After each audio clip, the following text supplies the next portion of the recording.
с мен да записваме аудиокнигата на наследникът. Хванах си такси и тръгнах веднага към локацията, която ми бяха дали. И въобще няма да ви лъжа, обаче много се притеснявах, защото за пръв път правя нещо такова. Посрещна ме тон режисьорът, с когото щяхме да работим в този ден, и ме насочи към студиото, където още малко се попритеснявах и пообикалях, докато не дойде време да започнем да записваме. Готова съм.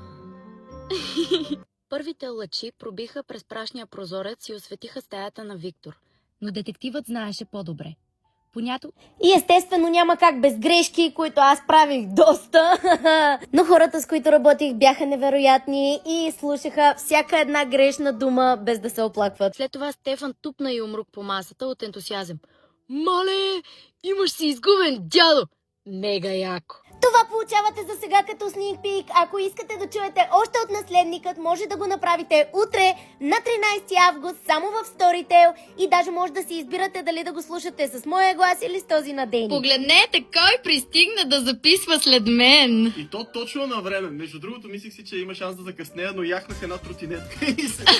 Личи си, че си я яхвал, като ти гледам косичката. Яхал си. Вятъра в ушите ми, в косите ми.